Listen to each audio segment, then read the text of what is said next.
Well, happy Sunday evening, and welcome to Quick Bite History Live, where we do our best to have a little fun with history. You can catch us live normally each Wednesday and Sunday evening at 7:30 p.m. Eastern Time, 4:30 p.m. Pacific Time. We have a challenging show for you tonight with three fresh new categories, all rolled up into one remarkable game show. Watch as our robots paint. Listen to my clues, and y'all make your guesses as we first count down 20 stars of early Hollywood. And now I'm talking about early Hollywood, silent picture time.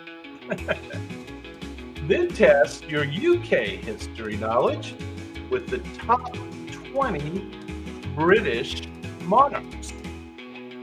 And finally, we will explore the 20 great structures of the ancient world. Well, that'll be challenging. And if you all stick around, we do have a bonus round available for the hardcore enthusiast among us. Now, please do check in the chat if you haven't done so. Say hello. Feel free to comment. I see Rhombus is in the house. I'm sure some others will be joining us soon. If I see a question coming in, I'll do my best to answer them as we go. And I do have a little announcement tonight. Hey, Meadow, how's it going? How's it going? Due to this whole TikTok controversy, they locked us out of CapCut, which was my video editing software. So it's very strange. They started with locking you out of certain things, and then they got rid of all the features, and then eventually you were completely locked out. The good news is I just barely got all of our video files done. I added that this morning. They are plain vanilla. They don't have all the little gadgets and things. So anyway, like the special effects and such, the flashes and the flames and all that kind of stuff. But you might like it better the way with just plain vanilla. So we'll be doing those. And I guess I'll be learning new software maybe for the next show. I don't know that I can trust if CapCut's going to completely lock you out of all your previous software and everything. I don't think I can trust to continue to go with them. So anyway, enough talk for the evening. Let's fire up those robots and load up our first video file. Again, we're going to be counting down stars of very early Hollywood. This includes silent pictures and such. Let me get down here and get the right file loaded up.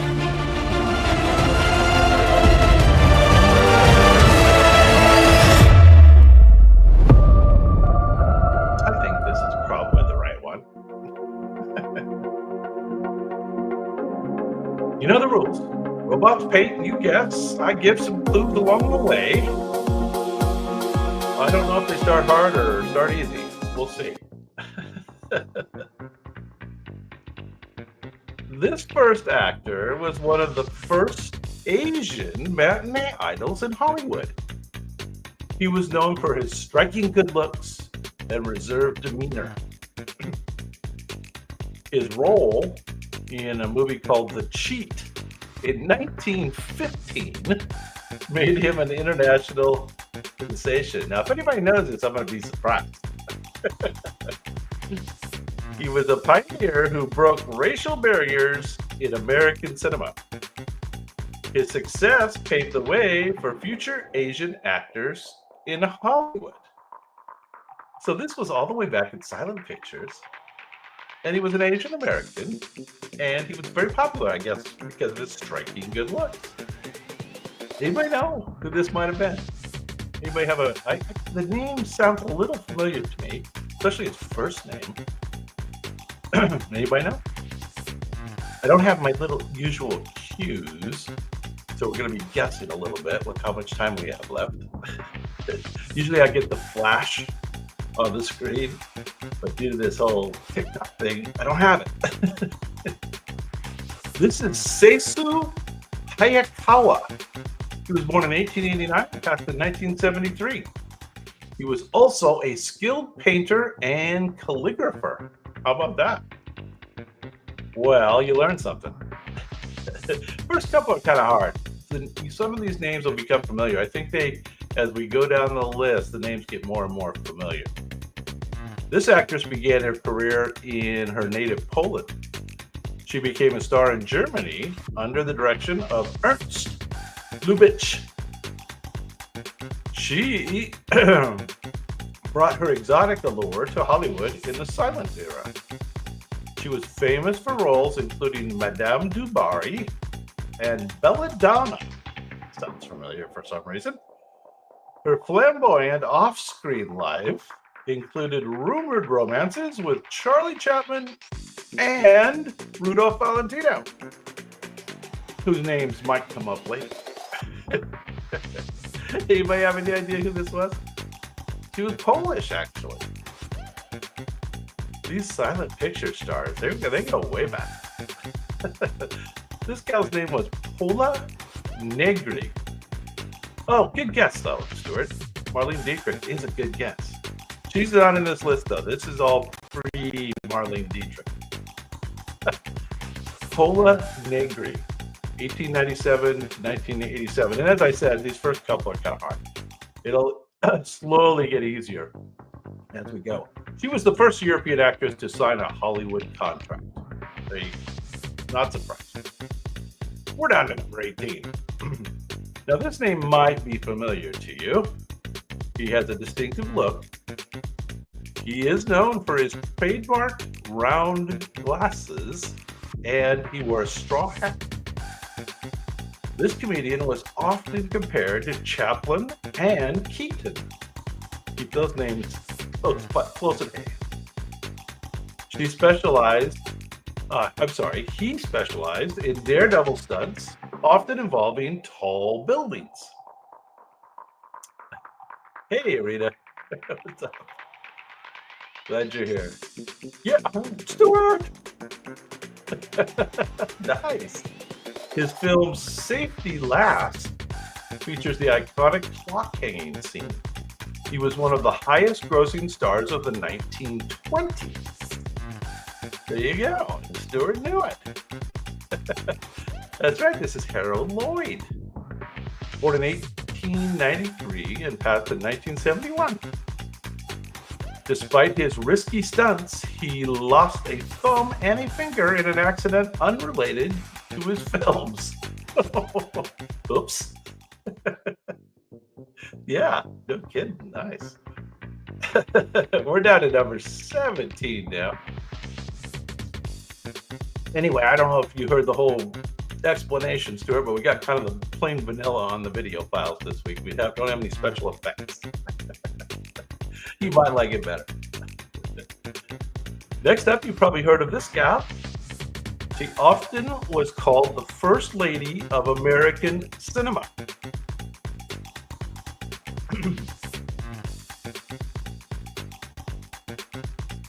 She started her career with director D.W. Griffith. Keep that in mind. She starred in The Birth of a Nation, 1915, and Broken Blossoms, 1919. She worked in films for over 75 years. No, it's not a Karen Clark. It isn't. Keep Mary Pickford at hand, though. That might come up later. She's known for her delicate beauty and dramatic roles. First Lady of American Cinema. And it is a name that is fairly familiar. And she had a pretty stark haircut there. What do you call that kind of haircut? Precise. A precise haircut. This is Lillian Gish. Lillian Gish. Does that sound familiar? 1893 to 1993. Wow. She received an honorary Academy Award in 1971. Lillian Gish. There you go. Next up is number 15. Might be a hard one.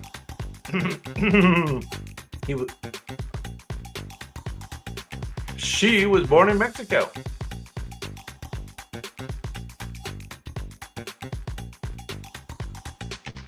Oh, I've got the wrong one here. We're just got to play this by ear. She was known as America's sweetheart in the silent era. She was known for founding members of the United Artists. This might be the first victim of the great TikTok keeper. We'll see if we get back on track here. She was the first actor to have her name on a theater marquee.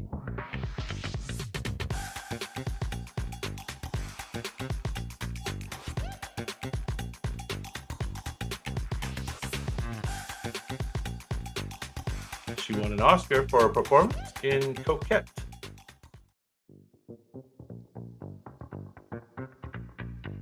Yeah, that's the correct answer. I don't know if it's the right person, but that is the correct answer for my clues. Promise. Hopefully we'll get back on track here. Mary Pickford. Yes. We think. We think that's correct.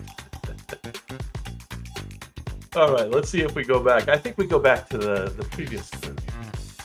Born in Mexico, he began his career as an extra in silent films. He was groomed to be Rudolph Valentino's successor, best known for playing the title role in Ben-Hur. How about that? This was the 1925 Ben-Hur. Wow. He was a heartthrob who captivated his audiences with his charm. Of course. His career declined with the arrival of sound films. Is that what we're calling them? Born in Mexico. Groomed to be Rudolph Valentino's successor. Starred in the first version of Ben-Hur. Anybody know? Ricardo. It's a good guess. Incorrect. But good guess. This is a gentleman named Ramon Navarro. Ramon Navarro, 1899 to 1968. You learn something every day on Quick Bite History Live. He also had a successful singing career in Mexico. There you go. Now let's see who we got next. All right. So she was dubbed Hollywood's first vamp. She became famous for her seductive, mysterious roles.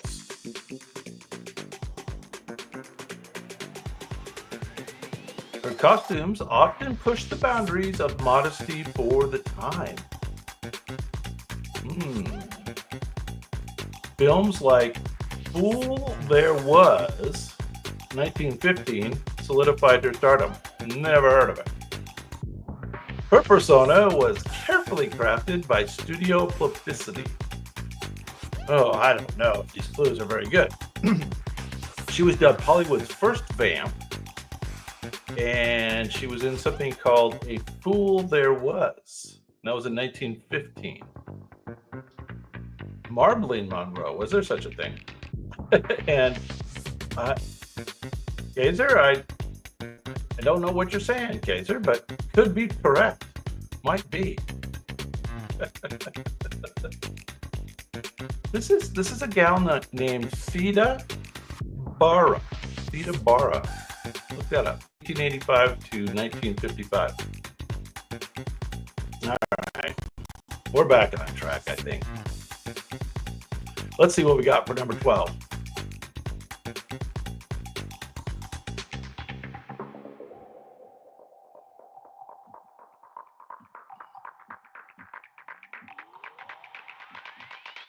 Oh, here we go. Well, so we're going to get back on track now. The robots have thrown me for a loop. Not the first time. This is Theda Bara. It makes more sense now. She was Hollywood's first vamp. She became famous for her seductive, mysterious roles. Anyway, that's her now. It's quite a look, isn't it?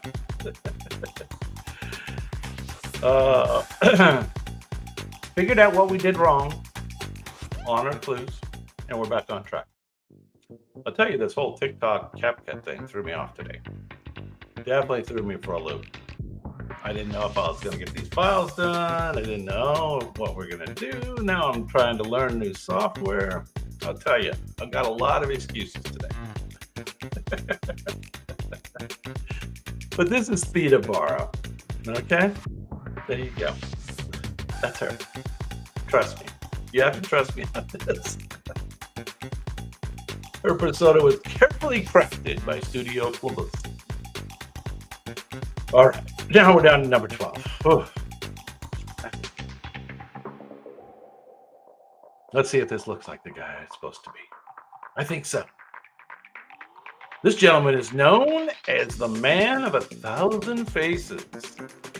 He was a master of makeup and physical transformation. He played iconic roles in The Hunchback of Notre Dame and The Phantom of the Opera. I think you know this one. He often portrayed characters with physical deformities or disabilities.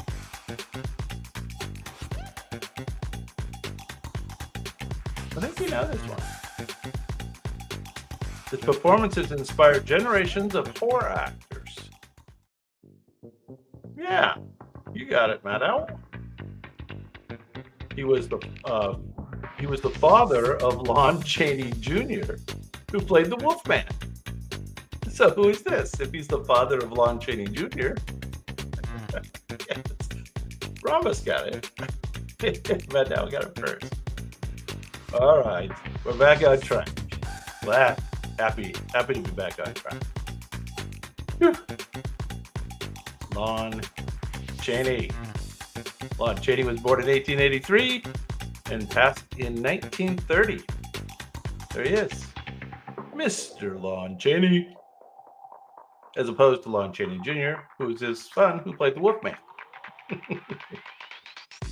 All right, known as the It Girl of the 1920s.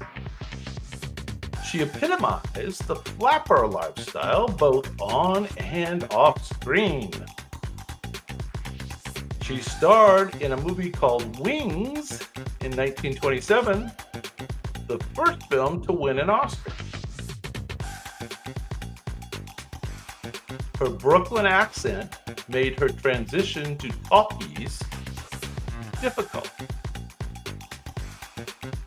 I think you know this one. She was one of the most bankable stars of her era.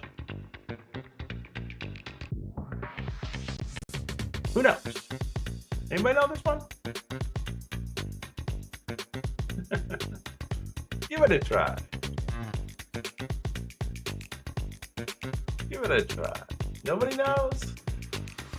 Going once, going twice. This is Miss Clara Bow. Clara Bow. That ring a bell? 1905 to 1965. She retired from acting at just 28 years old. That was an early retirement.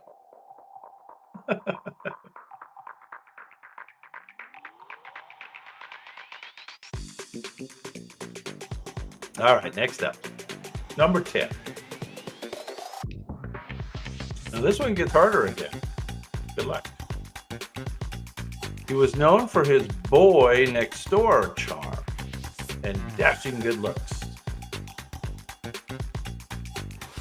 He starred in early action films such as The Roaring Road, and that was all the way back in 1919. He was one of the first matinee idols to drive cars on screen. Okay. He was nicknamed the King of Paramount. So I guess he was a big deal. Anybody remember his name? No? These go back a ways, don't they? Apologies. Before our time. It's even before my time. Yes. Oh, okay. Well, this is Mr. Wallace Reed. Sound familiar? No, not to anyone else. 1891 to 1923. He did not live a nice long life. His career ended tragically due to an addiction to morphine. Hmm. Reed's untimely death raised awareness about substance abuse in Hollywood. I guess they were all doing quite a bit of cocaine back in the day. Next up. This gal was known as one of the greatest actresses of the silent film era. Weren't they all? She excelled in emotional and dramatic roles. She looks very dramatic. Hang on to that, Douglas answer. Hang on to that. Films like Smilin' Through and Smilin' Through, which was in 1922, cemented her status as a star. She was married to influential producer Joseph Schenck. You know him? Joseph Schenck. She was married to him. Her legacy includes her footprints at Grauman's Chinese Theater. All right. Well, too much. That's a good guess. We had Clara Bow on already, though. This looks a little. She does look a little bit like Clara Bow, but it's not her. It's another one. Not Mae West. Good guess, though. I like that guess. This is a gal named Norma Talmadge. Sound familiar to anybody? Not to me. Norma Talmadge. Talmadge was instrumental in popularizing the star system in Hollywood. There you go. Grauman's Chinese Theater. Excellent.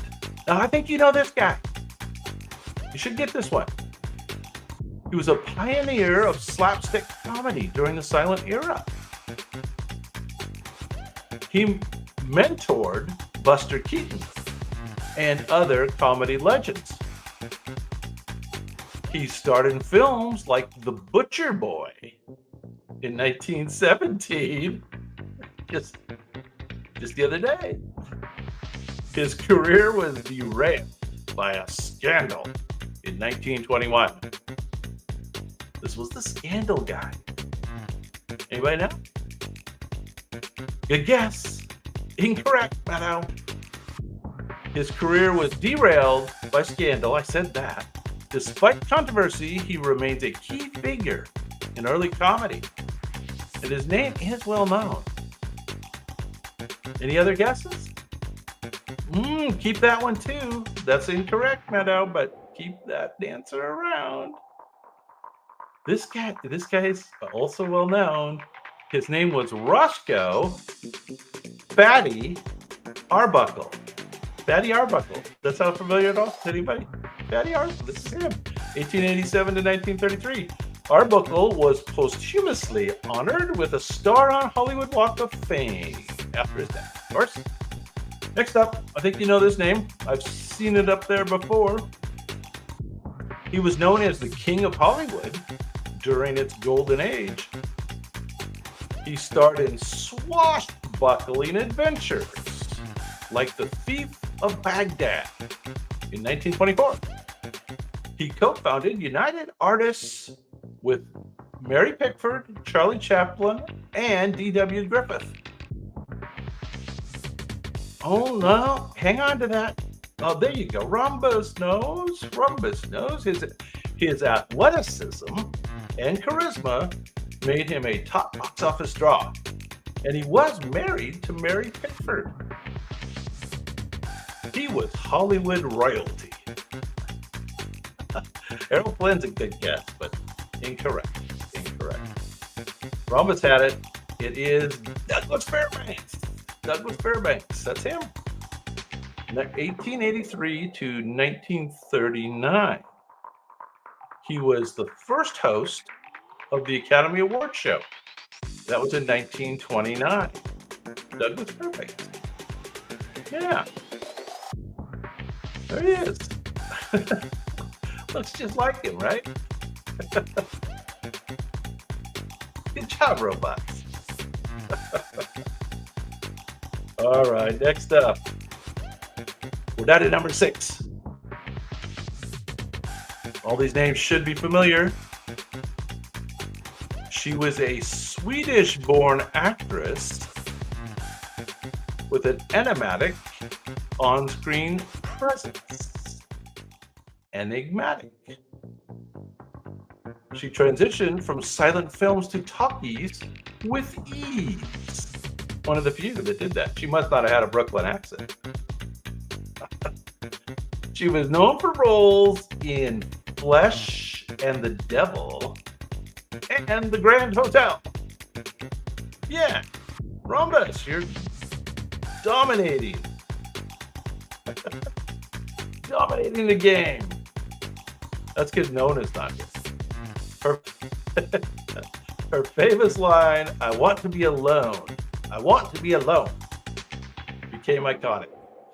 I guess. Okay. She retired from acting at just 36 years old, adding to her mystique. She had a mystique. She looks like she might have had a mystique. As mystiques go. Jason? This is not Lauren Green. It may look a little bit like Lauren Green in the robot painting, but this is Greta Garbo. Greta Garbo, 1905 to 1990. She lived a long time. Garbo received an honorary Oscar in 1955. All right, another famous name, another Hollywood royalty from back in the day. This Italian-born actor became a cultural phenomenon in the 1920s. His smoldering gaze captivated audiences worldwide. The smoldering gaze. He is best known for The Sheik and Blood and Sand. Yeah, Jojo knows. His death at just 31 years old caused mass hysteria among his fans. No doubt. He remains an enduring symbol of Hollywood's silent era. Yeah. Rudolph Valentino is correct. Rude date.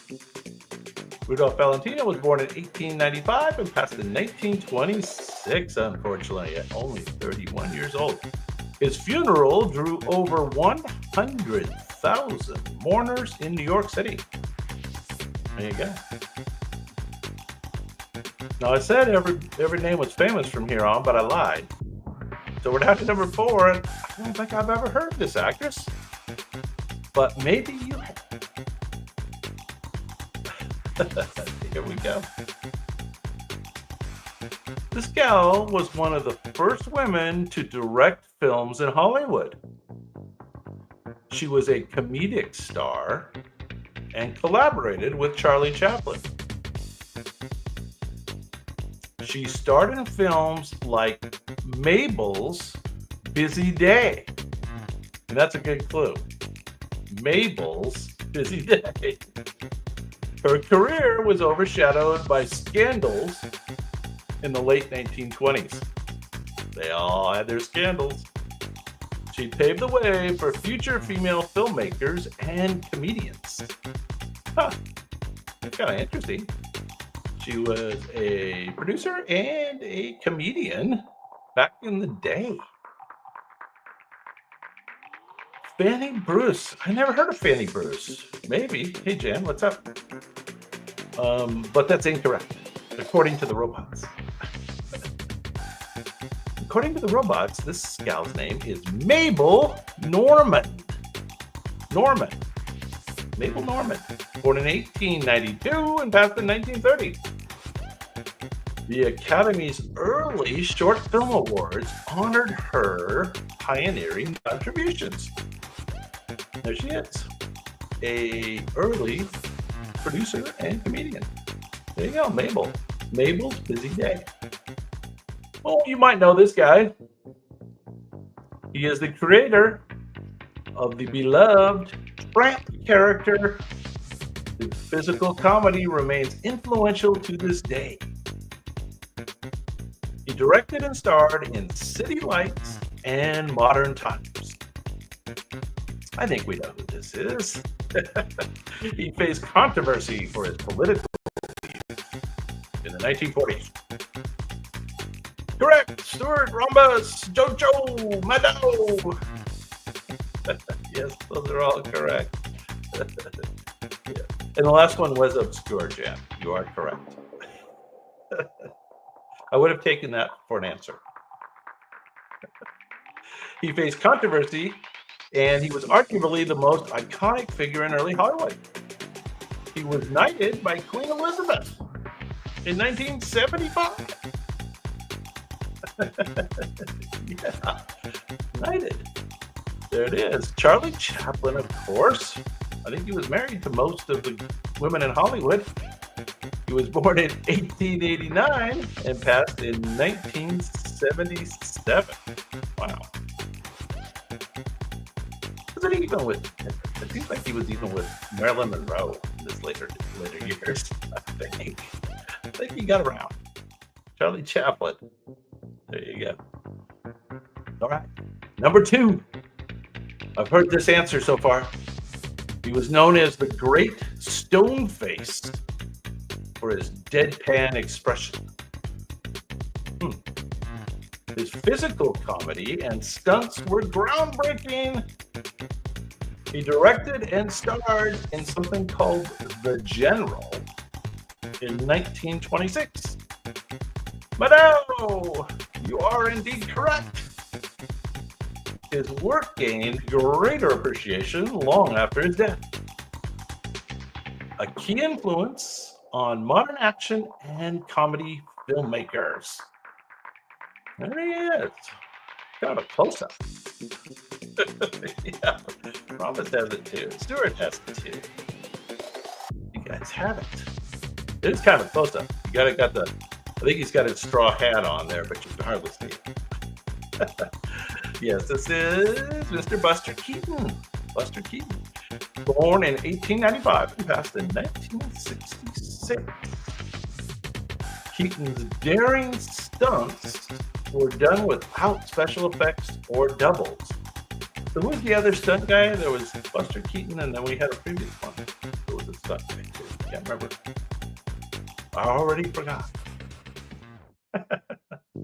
All right, we're down to who the robots consider the number one person of early Hollywood. Number one person of early Hollywood was a pioneering director of the silent era. He innovated techniques like close-ups and cross-cutting. So this is the number one director back in the day. Who knows? His films, The Birth of a Nation and Intolerance, changed cinema forever. Okay. His work remains controversial due to racist themes in The Birth of a Nation. Yeah, he kind of does look like. What was that guy's name? Nuki Johnson? Nuki Thompson in the show, right? Nuki Thompson. Nuki. He looks like Nuki. Who knows who this is, though? Number one director back in the day. Pioneering director, silent era, Birth of a Nation, Intolerance. His work remains controversial. Nobody knows? He also was one of the people who formed United Artists, along with Charlie Chaplin. This is Mr. D.W. Griffith. Yeah, there you go. Meadow had it. D.W. Griffith. Griffith helped establish the first generalization of feature-length films in Hollywood.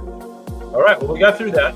Sorry that was a little rough towards the beginning there. We got a little out of order. That little TikTok CapCut thing threw me off today. Hopefully we're back on track. Did you guys have any trouble from TikTok or CapCut going down? CapCut going down was bad for me. It was very bad for me. All right, let's move on. Let's start up our next one.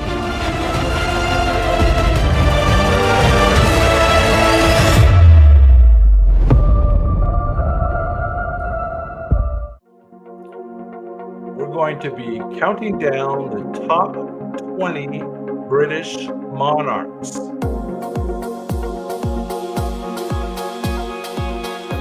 You've never been on TikTok, so it didn't bother you much. All right, here we go. This king united several Anglo-Saxon kingdoms into a single realm.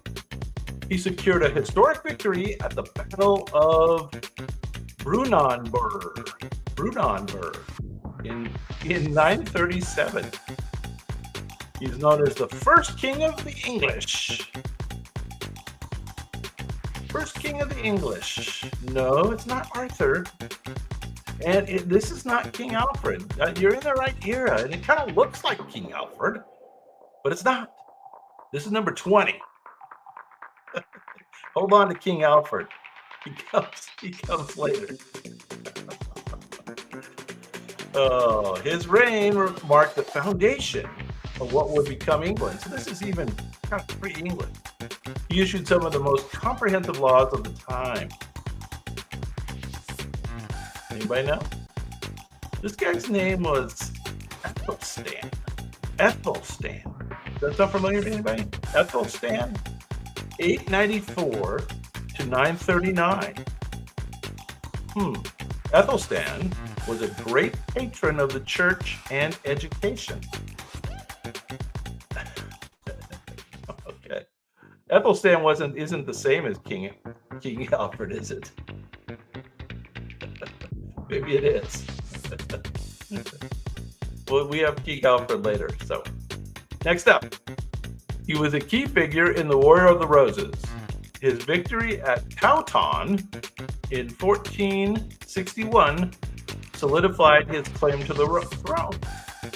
He restored order and prosperity after years of civil war. This gentleman was known for his towering stature and charismatic personality. Anybody know who this guy is? His marriage to Elizabeth Woodville caused controversy. He figured in the War of the Roses. Anybody know? These get hard. They're not easy. They are not easy. I guarantee you. This is Edward the Fourth. Edward the Fourth, 1442 to 1483. He established the Council of the North to govern the northern regions more effectively. Edward the Fourth. Learn something every day on Quick Bite History Lab. There he is. Oh, okay. These might be hard. Number 18. This gentleman's reign was overshadowed by a civil war called the Anarchy. That doesn't sound good. He battled with Empress Matilda over the English crown. I guess he wasn't waltzing with Matilda. He was battling with Matilda. He's known for his bravery, but criticized for being indecisive. He eventually negotiated a settlement to end the conflict. His grandson, Henry II, succeeded him. I don't see the right answer yet. Anybody know? Anybody got a guess at this one? Battle with Matilda. I'll give you the dates. He was born in 1096 and passed in 1154. Yeah, you guys know. Very good. Yes, this is Stephen of Blois. Stephen of Blois, that's how he's known. Despite turmoil, Stephen founded several abbeys and religious houses. Stephen of Blois. Blois. Okay, I got it out. All right. Next up, I think you'll know this guy. This king spent very little time in England during his reign. That's interesting. Known for his bravery and military skill during the Third Crusade. I'll give you the dates to help out. 1157 to 1199. Ruger or Rugger? I guess both are good. He was captured by the Holy Roman Empire and ransomed for a huge sum. He was famous for defeating Saladin, but failed to retake Jerusalem. His nickname reflects his reputation as a chivalrous warrior king. Yeah, they're getting very precise. Everybody's getting very precise with their answers. It is indeed Richard the Lion-Hearted. It is indeed Richard the First. His dates were 1157 to 1191 that he was alive. Richard was fatally wounded during a siege in France. Richard the Lion-Hearted, there he is.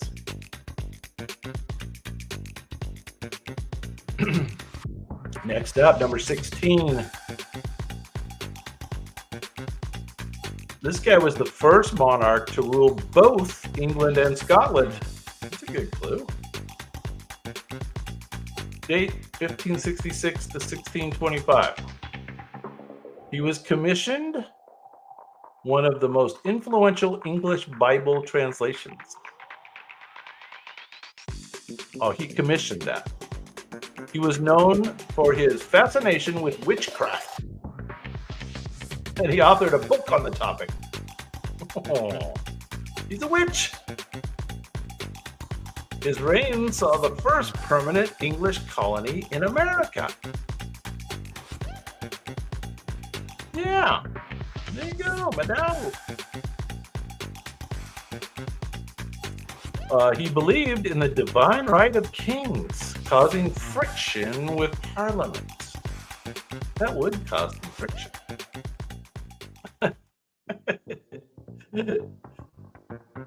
Madame has it. This is James the First. James the First, 1566 to 1625. James was a scholar and wrote several books, including works on poetry and theology. And he was a witch. There you go. James the First. Down to number 15. This monarch was known as the Hammer of the Scots. The Hammer of the Scots. He reformed English law and established parliamentary practices. His military campaigns in Wales led to the construction of massive castles. Massive castle. He oversaw the expulsion of Jews from England in 1290. Guess I better be careful with that one on YouTube. It's the king that did it, not me. The king did it. His legacy includes the famous stone used in coronations. The stone of scone. What is that stone of scone thing? Yeah, you guys know what this is. It sounds like Ruger almost got it. He just had the number wrong. Medal got it correct. Yes, this is Edward the First. Edward the First, 1239 to 1307. I forgot to give you the dates that time. Edward introduced the Statute of Westminster, a legal framework still referenced today. Next up. All right. These are hard. You guys know, though. The first monarch of the Tudor dynasty. First Tudor, his victory at Bosworth ended the War of the Roses. He married Elizabeth of York to unite the warring factions. What a guy. He married the other side just to end the war. He's known for stabilizing England's finances and the government. It's your dad. Or I'm your dad. Who's your dad? Who's your dad? Oh. His reign began the centralization of royal authority. Does anybody know who this is? Yeah. Met out. You got it. You got it correct. This is Henry VII. Henry VII was born in 1457 and passed in 1509. Henry VII was meticulous about record keeping, which influenced modern governance. I don't keep that good of records. Here we go. Next up. This monarch succeeded his father, William the Conqueror. So this is William the Conqueror's son. He's known for his fiery temper and authoritarian rule. He's a badass. He expanded royal control over the church and nobility. His mysterious death while hunting remains controversial. A mysterious death while hunting. Those happened, right? Those happened. Henry VII was correct for one of our other, the previous one, yes. Maybe you had a slow internet story. We're on to the next one, though. This is the son of William the Conqueror. His mysterious death while hunting remains controversial. His nickname is Rufus. That refers to his ruddy complexion. Drank too much, I suppose. Anybody know who this is? I don't see the right answer up there yet. So followed William the Conqueror. So this is 1056 to 1100. He only lived 44 years because of that ruddy complexion. This is William II. William II. William II. He's the one who commissioned the building of Westminster Hall, in case you didn't know. Next up, this king started the 100-Year War against France. He's the guy who started it. He revitalized chivalric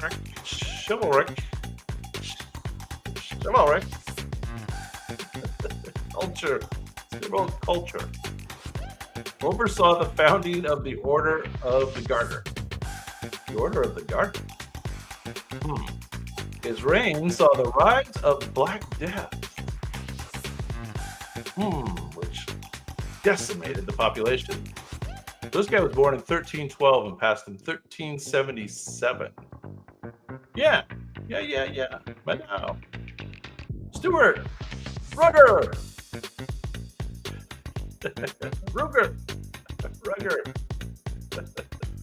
I'm going to go with Rugger.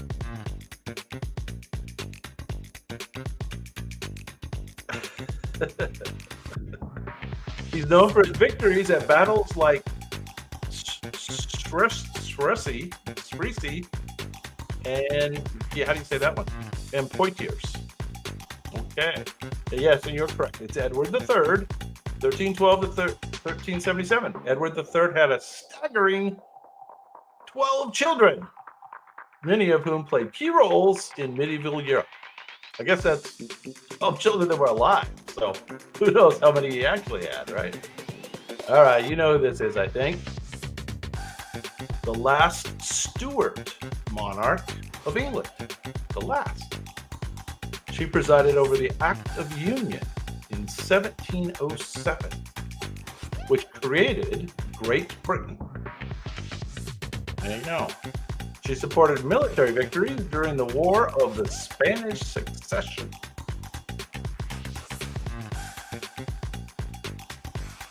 Cressy. Did I say that right? Cressy? Not Victoria. Not Victoria. She was a significant patron of architecture, school, and the arts.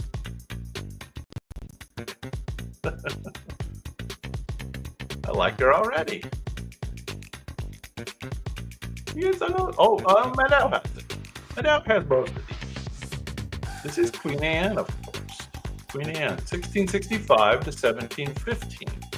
Anne was instrumental in the development of Blenheim Palace for the Duke of Marlborough. Duke of Marlborough. Nothing to do with Marlboro cigarettes or the Marlboro Man in the United States, right? The cowboy. Nothing to do with him, I don't think. Next up, number 10. He was the longest reigning British monarch before Queen Victoria.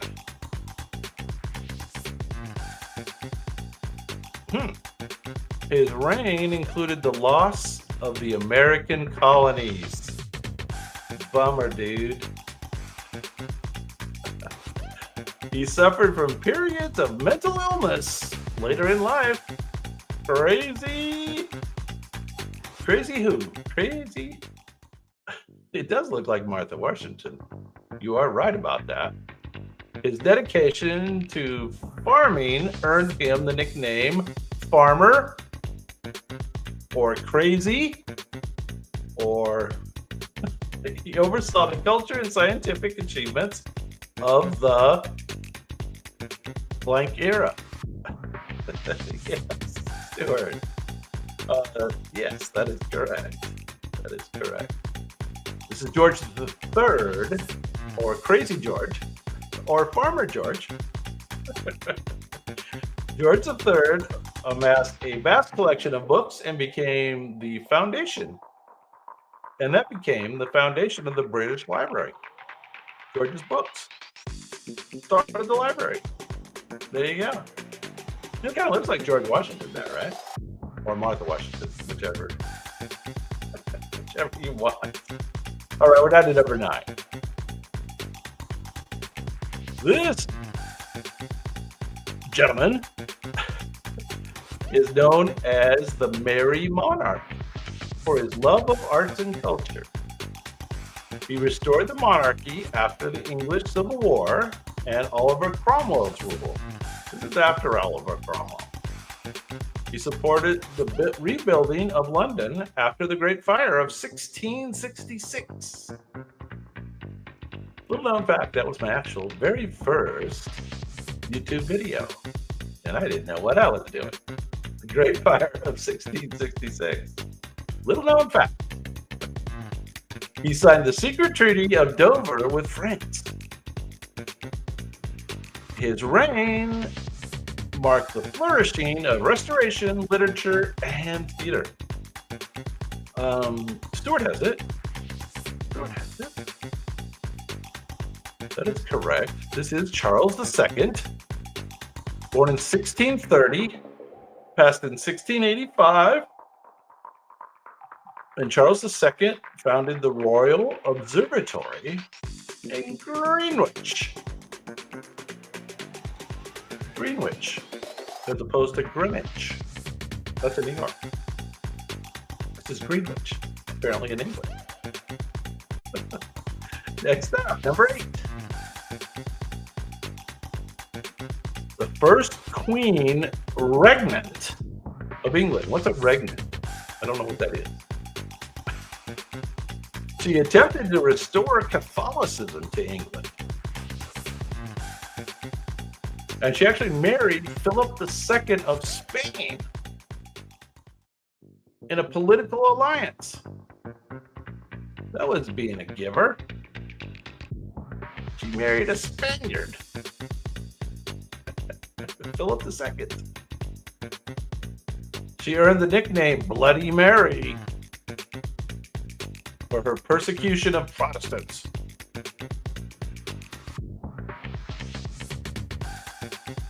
Who's Bloody Mary? Anybody know? Her reign was marked by significant religious upheaval. Sounds like it. Was that her last name? What number? What number was Mary? Mary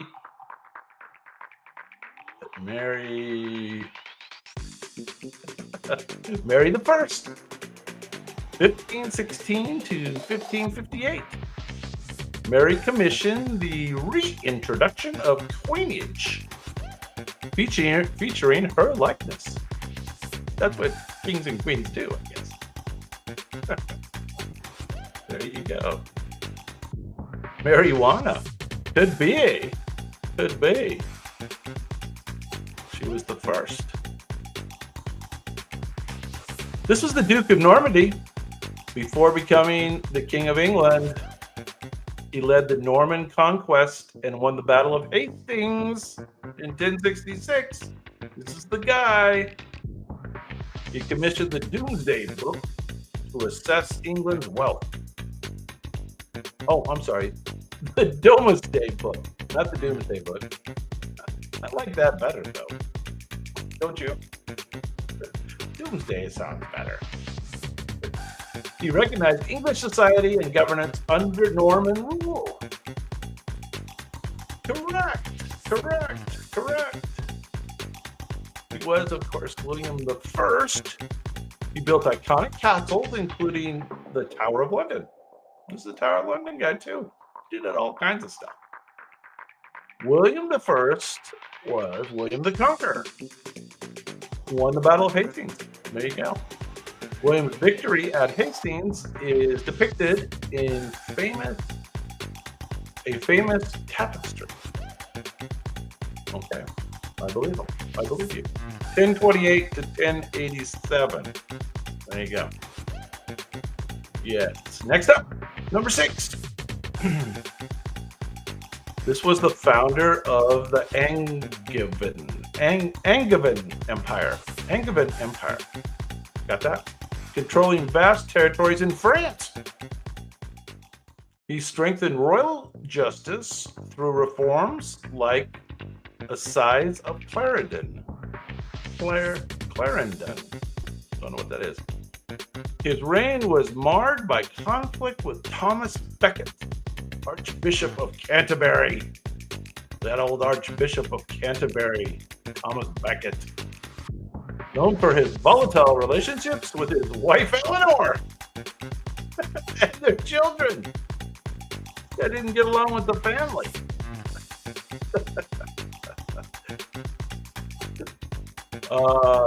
Let's see. Henry III. The robots beg to differ on the number. Maddow. You got the name right. But according to the robots, they have a different number. His legacy includes the introduction of jury trial. Interesting. According to the robots, this is Henry II, as opposed to the third. Don't know if they're correct or not. 1133 to 1189. Henry II disputes with his sons inspired Shakespeare's play The Lion in Winter. So I don't know if they're right or you're right. Don't know. But this lady's reign lasted 63 years, making her one of the longest serving monarchs in history. This is kind of a younger picture of her. Usually we see her with gray hair. Normally we see her with gray. This is the younger version. She became a symbol of the British Empire at its height. She married her cousin. I knew there'd be a if or a but. Prince Albert, with whom she had 9 children. Hence you have Prince Albert in a can. Comment. I'll explain it later. She supported major social, industrial, and cultural changes in Britain. Her mourning after Albert's death influenced Victorian fashion and culture. And yes, of course, everybody's got it. This is Queen Victoria, 1819 to 1901. Victoria survived at least 7 assassination attempts during her reign. Boy, people didn't like her. Oh well. Number 4. Known as one of England's greatest warrior kings, 1386 to 1422. He achieved a decisive victory at the Battle of Agincourt in 1415. He briefly united the crown of England and France. Well, that's cool. He was immortalized in Shakespeare's play that is his name. Shakespeare had a play that's his name. He died unexpectedly at the age of 35, halting his ambitious plans.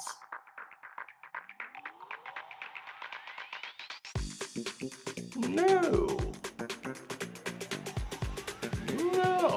Shakespeare had a play about it. He united the crowns of England and France. No. I like King Richard's a good Shakespeare, though, right? It's one of the few I've seen. This is Henry V. Henry V. Does that make sense to you guys? Henry V. Henry's use of the English longbow at Agincourt revolutionized medieval warfare. Who knew? Okay, maybe you guys don't believe me anymore. Number 3. I think you know this one. She's known as the Virgin Queen for never marrying. So may have not really been a virgin, right? Just didn't marry.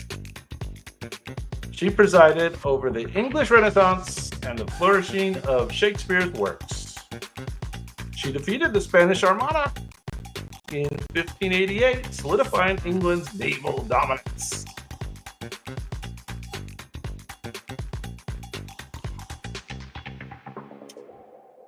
No, but it does look like Mary, Queen of Scots, doesn't it? It does look like Mary, Queen of Scots. This is one of England's most iconic and influential monarchs. She spoke multiple languages, including Latin, Greek, and French. Yes. Everybody knows. Of course. Yes, the Virgin Queen. That's how you guys knew her. Elizabeth I. 1533 to 1603. So yeah, that beating the Spanish Armada, that was a big deal. That was a big deal. Queen Elizabeth I, no less. All right, now you know this guy. This is a little bit of a different depiction the robots have chosen, but it does look like him. He is famous for his 6 marriages and the founding of the Church of England. He oversaw the dissolution of the monasteries, which reshaped English religion and land ownership. Now, you wouldn't know this from the stories, but he's known for his athleticism and his interest in music and art. Yeah, you guys know. His reign included major naval military reforms. He transformed England into a modern, centralized state. I guess that kind of looks like him, right? Just you're used to seeing him with the different hat or whatever it is, right? And he doesn't look quite as fat in the big robe here. Yes, this was on an intermittent fast. Little trimmer. Henry VIII, of course, 1491 to 1547. Henry VIII wrote the song Testame with Good Company. Testame with Good Company. Still performed today. Is that song still performed today? Oh, Pastime. I'm sorry, Pastime with Good Company. All right, let's go back a bit. The only English monarch to be called the Great successfully defended England against Viking invasion. He promoted education and translated key texts into Old English.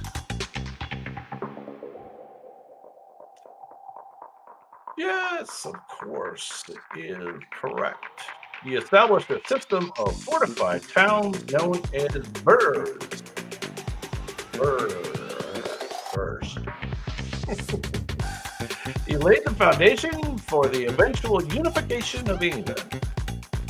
Yeah, looks just like him, right? This is all the way back in 849 to 899. His reign was 871 to 899. Alfred's educational reforms helped preserve much of Anglo-Saxon literature. Alfred the Great, the only one to be called the Great, and the first one, right? There you go. Alfred the Great looks just like him. Okay, you guys did pretty good at that, but I would have expected nothing less. Of course. Very good.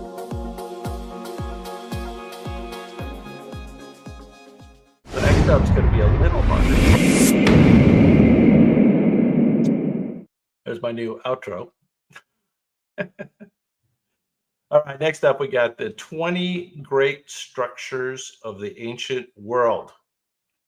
So once again, you won't like the brush technique, but it's the only one that works with painting these buildings. So we got structures coming up.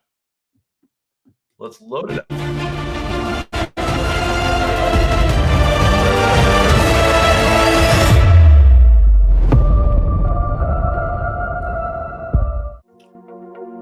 So the CapCut debacle fortunately didn't ruin my intro or my outro.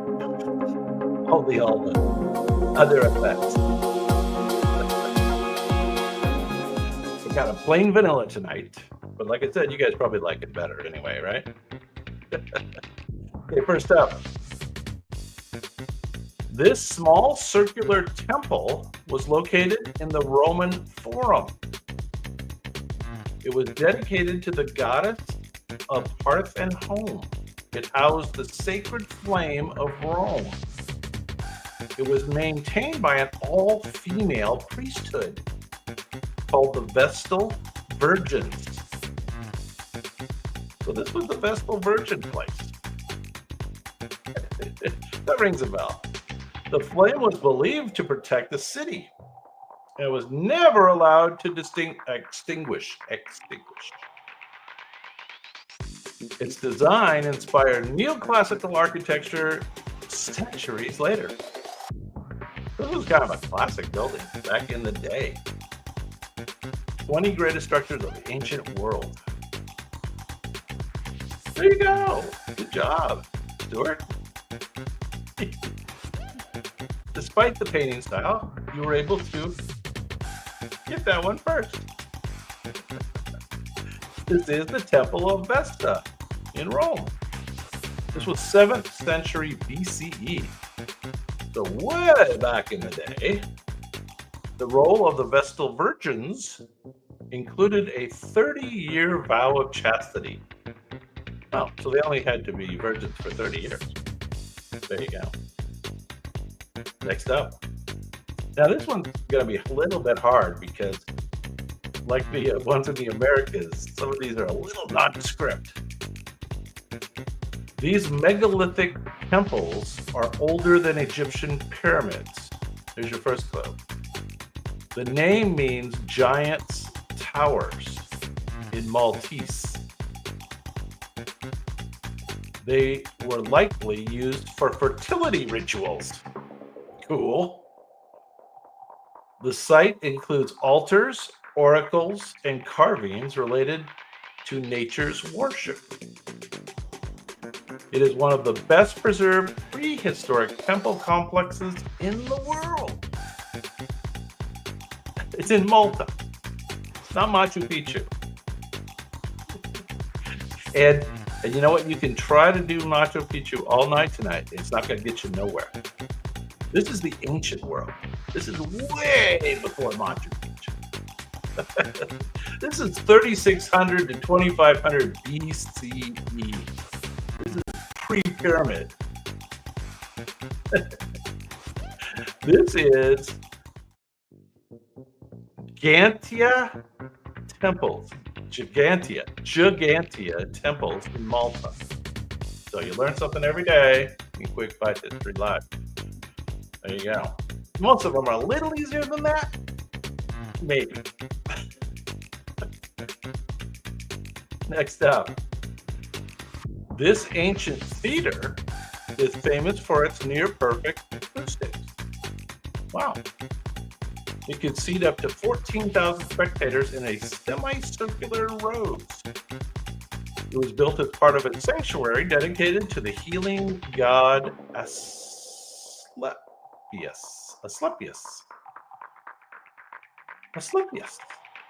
The design allows even for whispers from the stage to be heard at the top rows. I don't know if I believe that. Doesn't look like a Colosseum. Come on. What's it look like? Give me the generic thing that it is. What is it? It's 4th century BCE, so it's a long time ago. It's still used for performances today. You can believe that. Yes, okay, it's an amphitheater. And it is a Greek amphitheater. It's one of the original ones that the Romans kind of copied. But this is the ones that are a little more vertical, a little bigger. This is the Theater of Epidaurus. Epidaurus, it's Greek. And it's one of the most famous things because it's so well preserved and it's so old and it's so cool. The theater's design is studied by modern architects today. There you go. All right, let's jump across the world. 3rd century BCE. This Buddhist structure was commissioned by Emperor Ashoka. Now, if you followed our other ones, great conquerors of the world, Ashoka, it enshrines relics of the Buddha and serves as a pilgrimage site. The stupa is adorned with intricately carved gateways. It represents the wheel of Dharma and the cycle of life. It is one of the oldest surviving stone structures in India. You guys have no idea. I can tell. Okay, good guess. Good guess.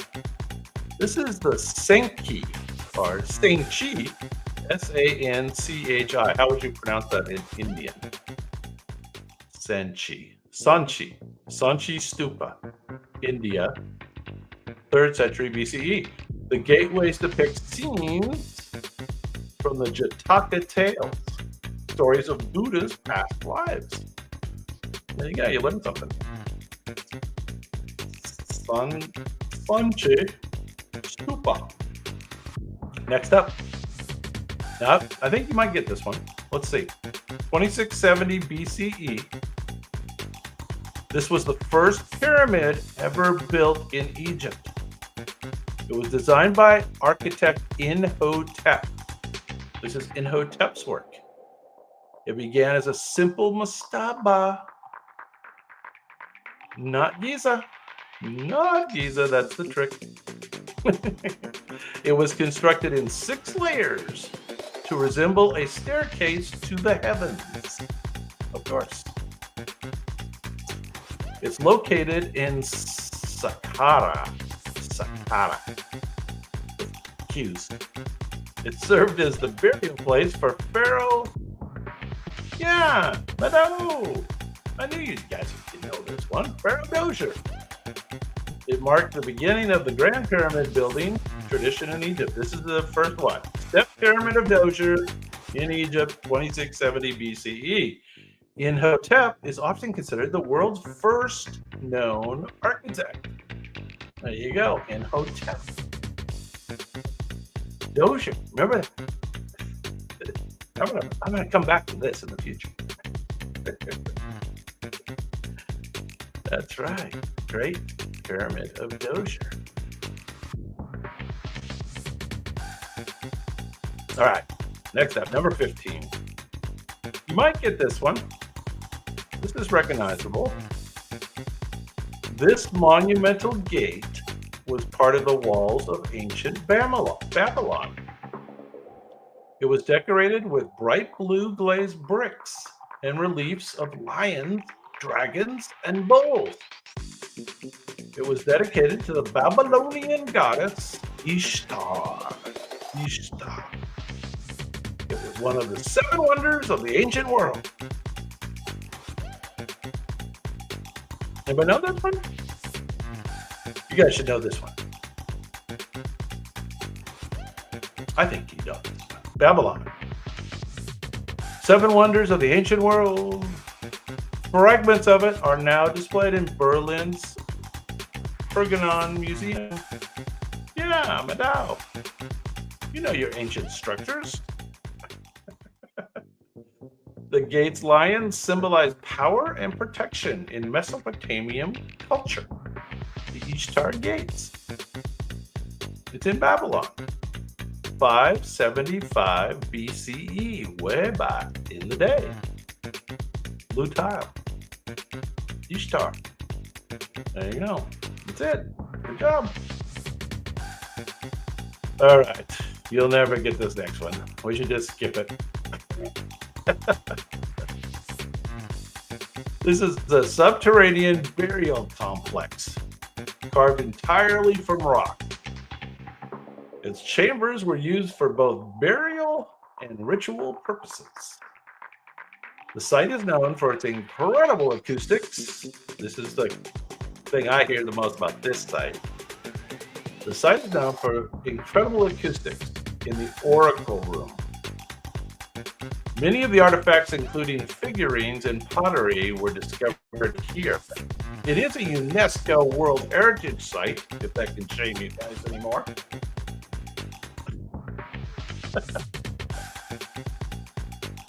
And if you were to watch my other videos on ancient world architecture and stuff, you'd get that.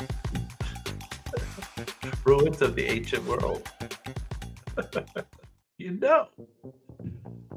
This is the hypogeum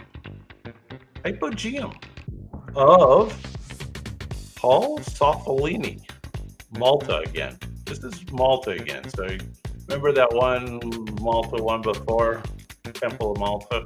This is Malta also, but this is a burial thing. 3300 to 2500 BCE. So all the Malta stuff. Oh, the hypogeum was accidentally discovered in 1902 during construction work. They were digging foundations or something and found this underground. There you go.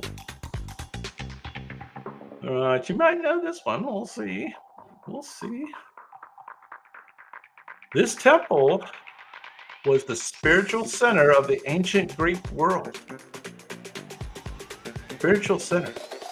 It housed the famous Oracle of Delphi.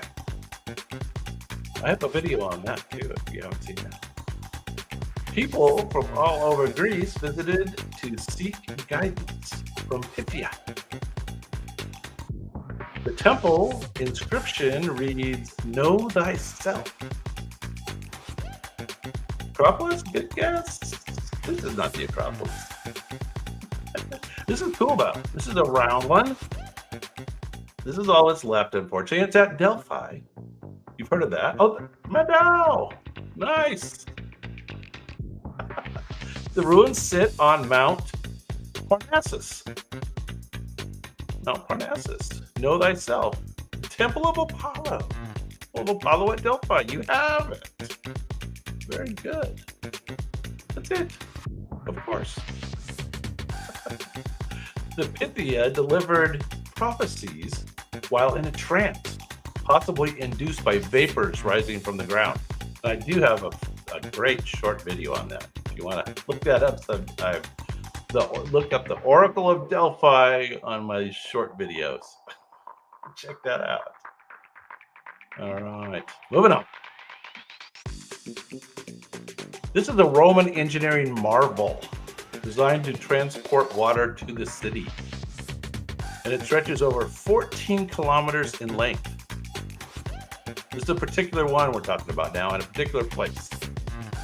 It was made without the use of mortar, and it was relying on precise stonework.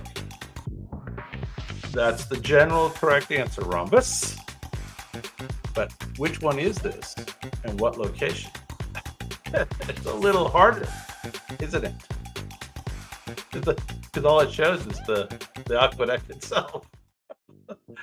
But it's the stonework. It's the stonework. It was used to supply water for over 1,800 years. They used it for 1,800 years.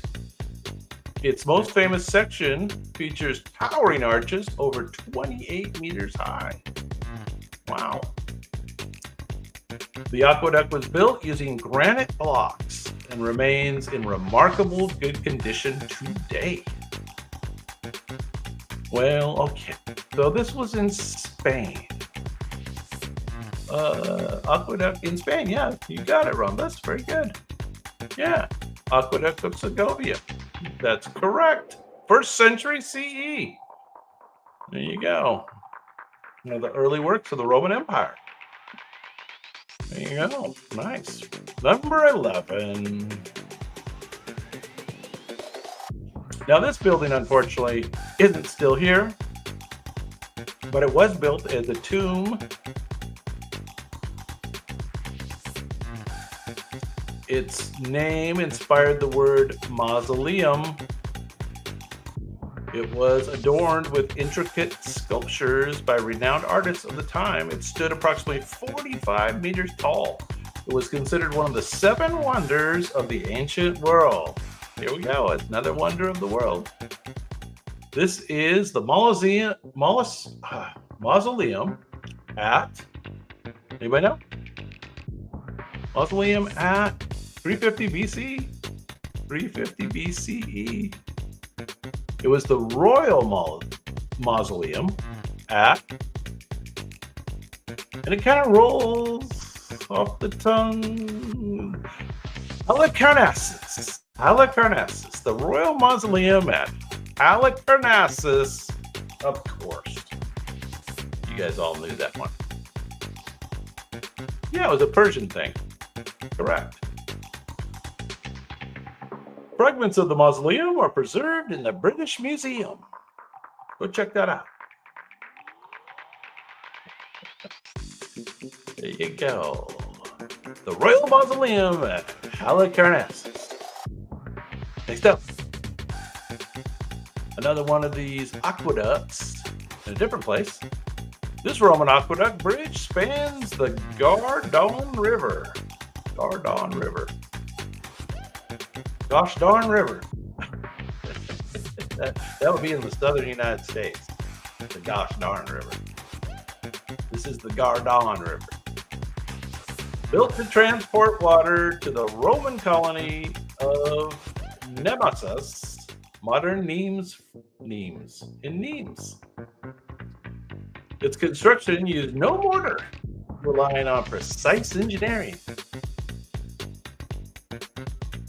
Anybody know which one this one is? This is probably the most famous Roman aqueduct. It remains one of the best preserved aqueducts of the Roman Empire. It's in France, yes.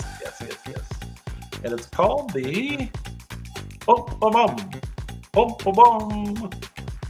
Was also used as a toll bridge during the Middle Ages. Cool. Pom-Pom-Pom. No takers. Pont du Gard, France, 40 to 60 CE. Again, during that 1st century of the Roman Empire. Okay, you may know this one. Let's go to Egypt. Oh, it's not Egypt. Sorry, I'm not in Egypt. This iconic structure is carved directly into sandstone cliffs. It is located in the ancient city of Petra, Jordan. It is likely served as the tomb or ceremonial blank of the Nabateans. Nabateans. Nabateans.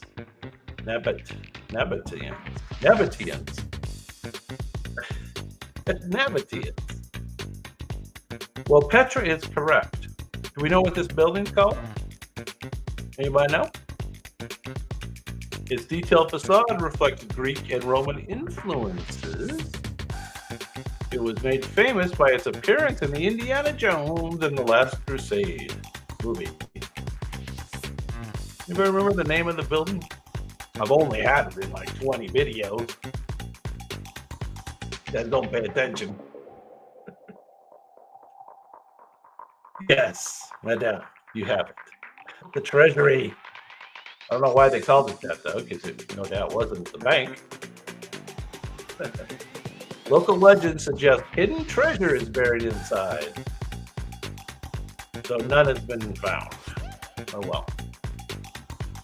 Next up, now we're in Egypt. One of the largest religious structures ever built. It was dedicated to the god Amun-Ra. Amun-Ra. Among others. Okay. Features the Great Hypostyle Hall with 134 massive columns. So this is definitely on my bucket list, this place. This has all kinds of crazy ruins. It expanded by many pharaohs over 2,000 years. Well, that explains why. They just kept expanding this place. Its size and scale reflect the grandeur of ancient Egypt. Correct, madam. Thank goodness you're in the room. Are you an architect as well?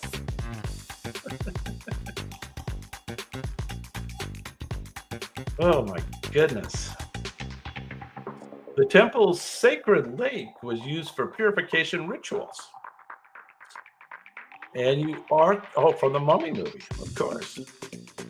This is the Karnak Temple Complex in Egypt, 2000 BCE, all the way up to 100 CE. So they built this place over a 2,000-year period. Nice.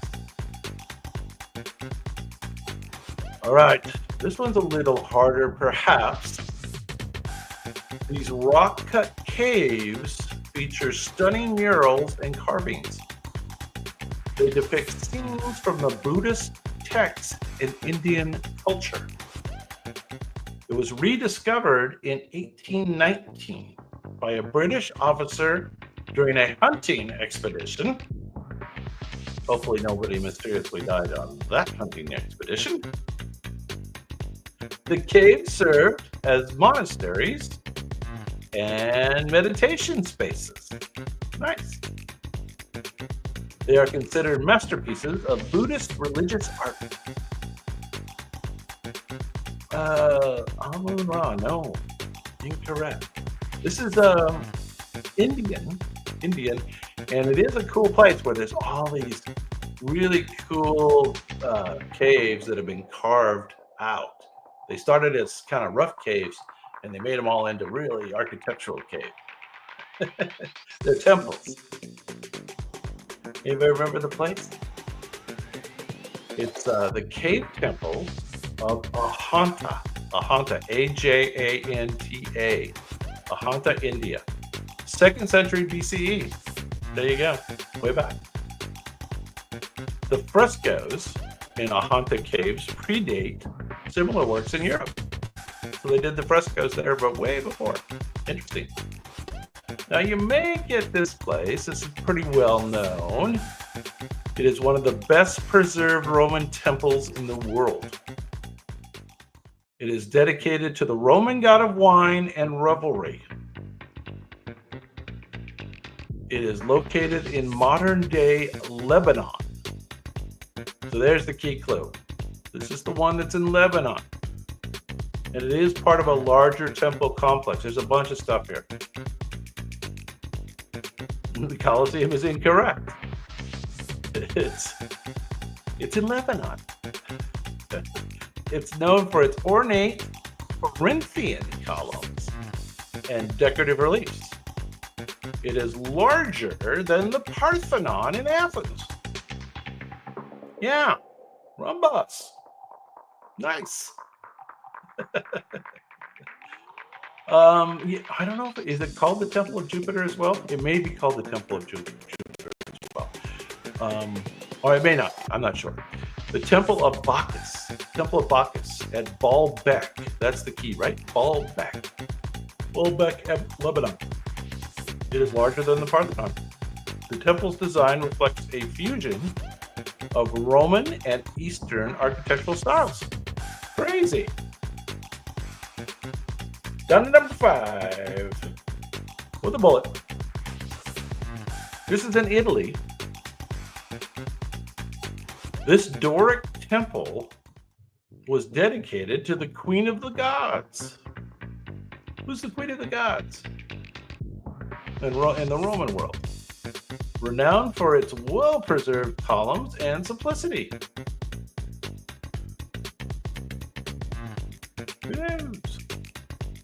Its construction reflects the early stages of the Greek temple design.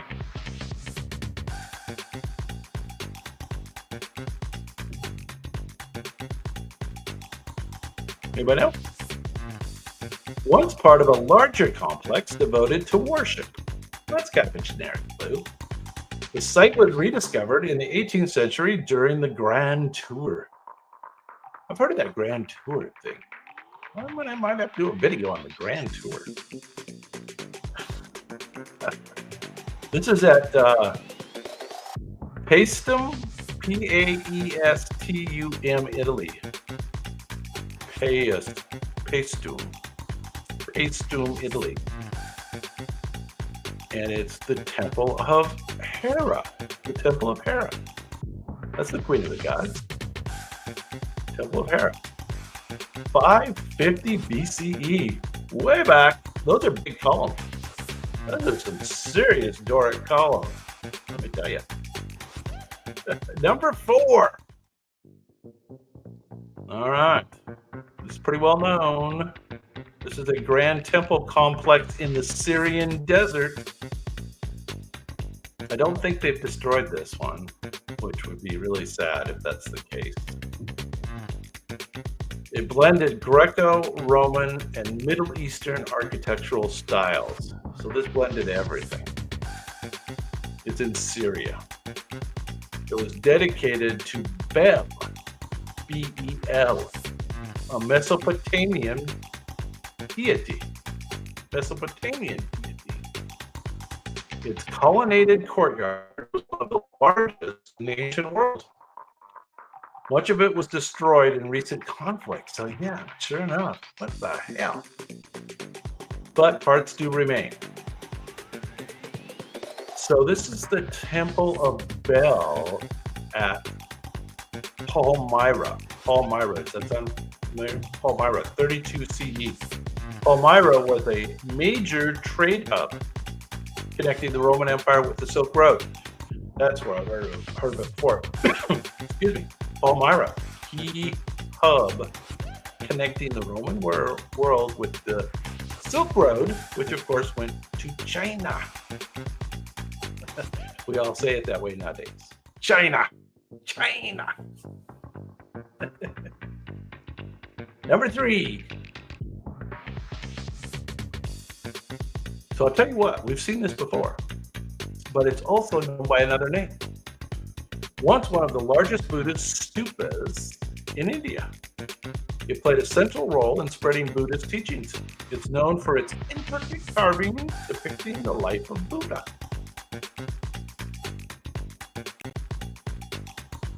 It was destroyed over the centuries with only fragments remaining. Many relics and carvings are now on display in the British Museum. Looks like they've rebuilt it here. The stupas influenced Buddha's architecture throughout Asia. This had a name and a place. It's hard. This was known as the Great Stupa. The Great Stupa, and it was at Amaravati,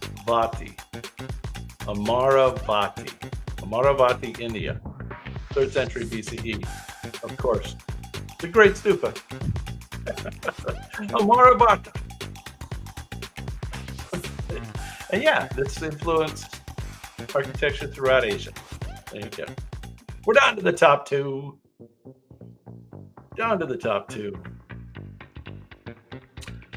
This is a UNESCO World Heritage Site, and it is in central Bulgaria.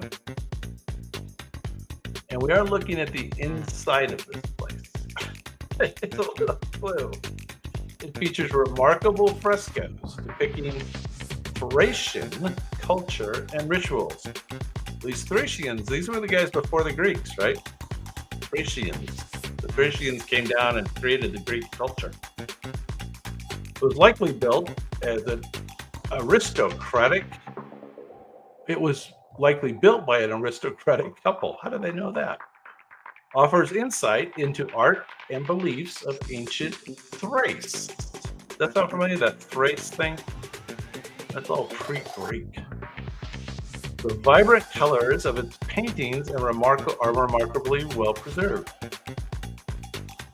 Anyway, this is a famous architectural site, obviously. Look at those. I mean, the frescoes are cool. Those are way pre all the European frescoes. The Thracian tomb of Kazanlak, Kazanlak, Kazanlak,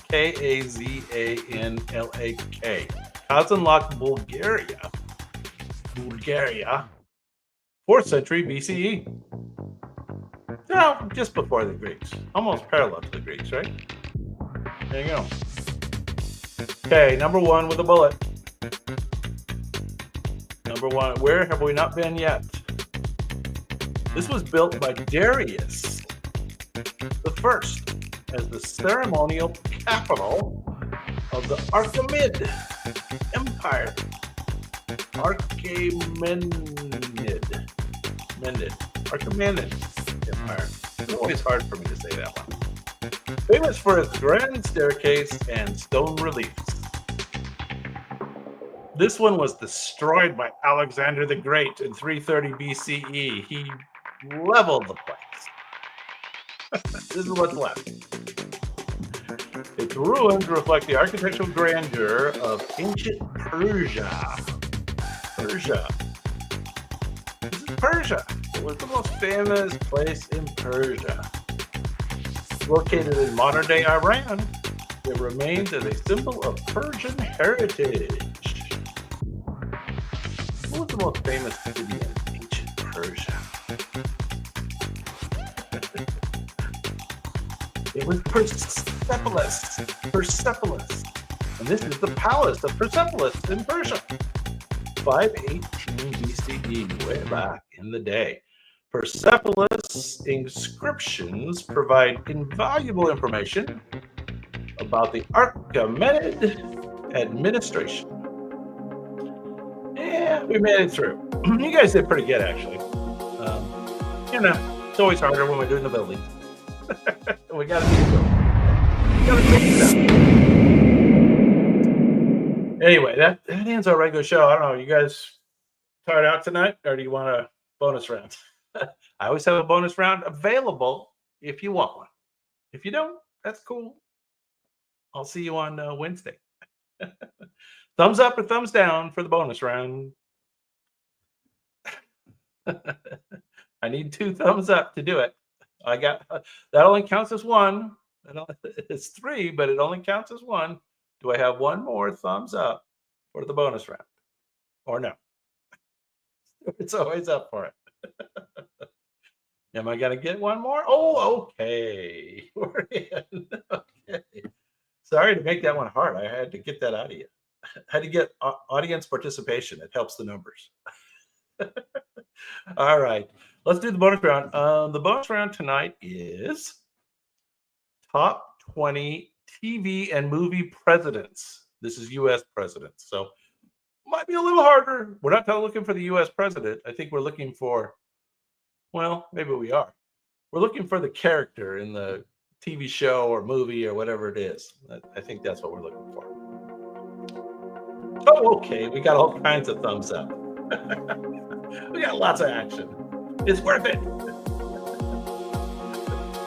Good. I'm glad you guys are into it. All right, here we go. Again, we're going to do top 20 TV and movie presidents. Okay? Here we go. Some of these are easy, some of these are hard. Known as a pioneering female figure in TV politics. Faces resistance from within her cabinet as president. This is a fictional president, obviously.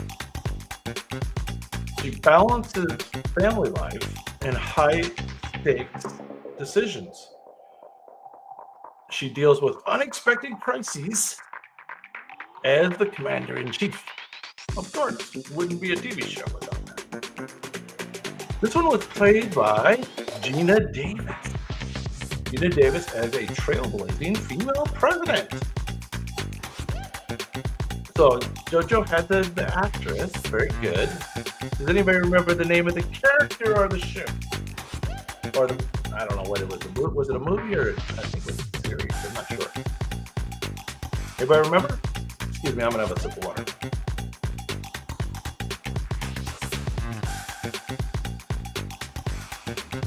Oh, that's better. This is Mackenzie Allen. Mackenzie Allen in the show was Commander-in-Chief. I didn't know that. Any of that ring a bell? Does it to me. First female president on television, though. That was cool. All right, next up. Known for his deep, reassuring voice. This gentleman frequently faced assassination attempts. That was a recurring theme. Closely allied with the show's main character, Jack Bauer.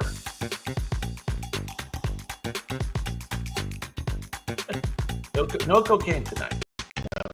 No. It's not that kind of night. No, it's not Morgan Freeman. And this was not the main character in the show. He plays a kind of a sidekick in the show to the main character. Known for his upholding his integrity despite political pressures. Played by Dennis Haysbert. Does that sound familiar? Dennis Haysbert. Yeah, good. That is the name of the character. I know. Very good. Who remembers it? Oh, and you have the show. Rhombus already had the show. Yeah. 24 with what's his name? Jack Bauer. Sutherland. Kiefer Sutherland. Right. That's it. All right, next up. This probably sounds familiar. This was a U.S. president. Doesn't really look like him. This was a U.S. president with a strong moral compass, known for taking direct action in the face of danger. He manages to overpower terrorists threatening Air Force One. His defining quote is memorable action movie line. It's played by, can you tell who the robots are trying to paint here? Anybody remember? And the name of the president, I mean. Yeah, it's okay. You got that out. It's Harrison Ford, right? Harrison Ford famously declared, "Get off my plane!" while defending the aircraft from terrorists. He kicked the terrorists out the back of the plane or something. I can't remember. What was the name of the movie and the character? Anybody remember? Nobody's got it. The actual name of the president was James Marshall. It doesn't sound familiar to me either. James Marshall, and the movie was Air Force One. Air Force One. There you go. Now you know how it's played. All right. Since we know how it's played, let's do another one. This one, a widower struggling to balance romance and the presidency. Who remembers the movie about that? Known for his iconic impassioned speech on freedom. He faces political opposition while pursuing a new relationship.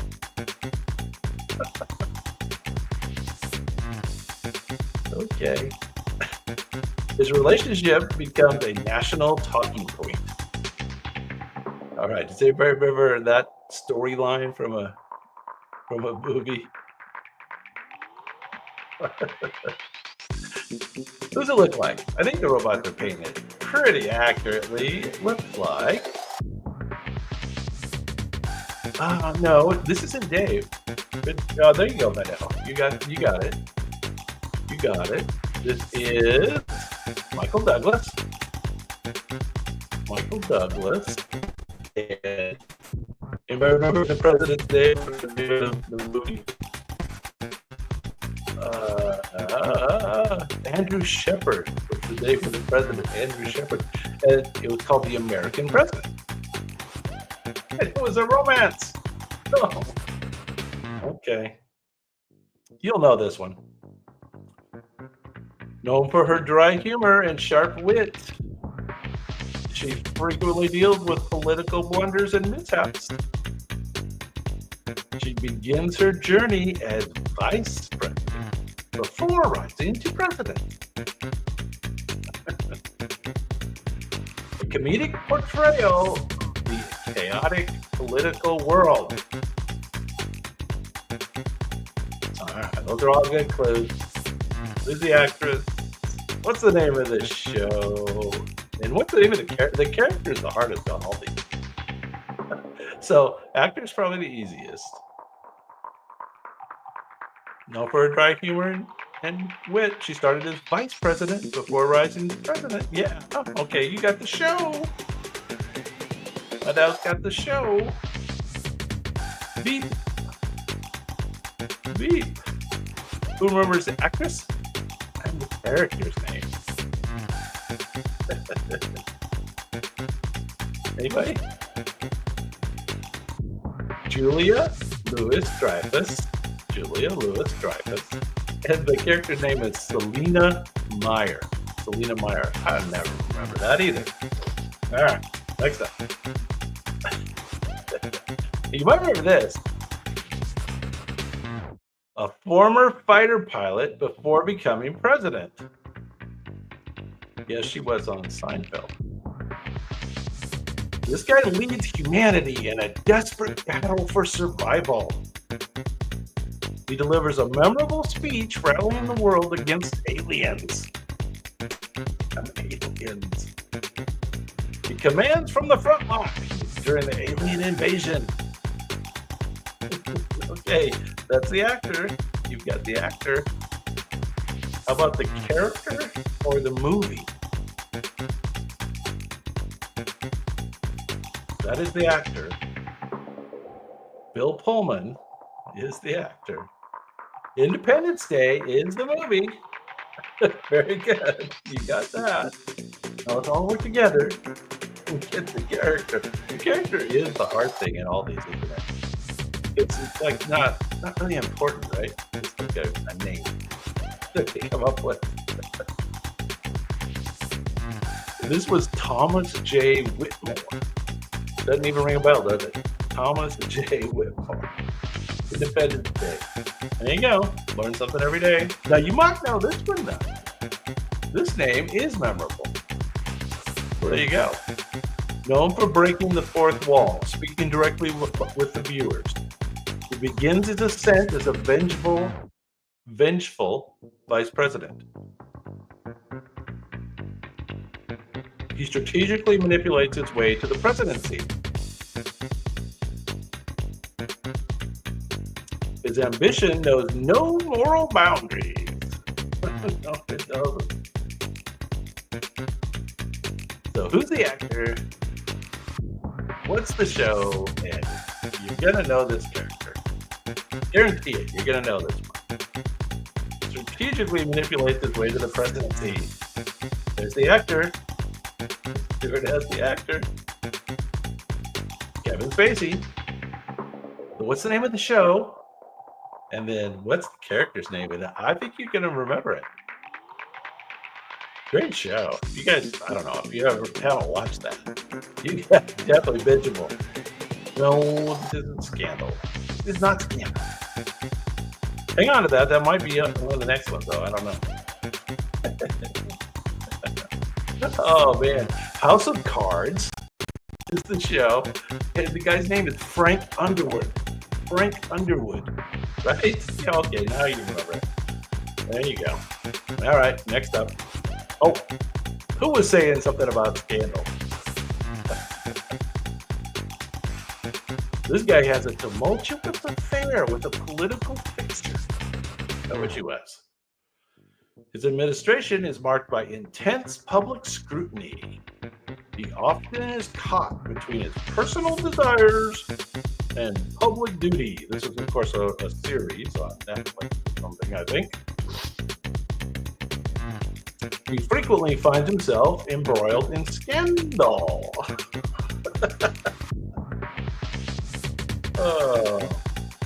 So yes, Scandal is the name of the show. It's Madame predicted.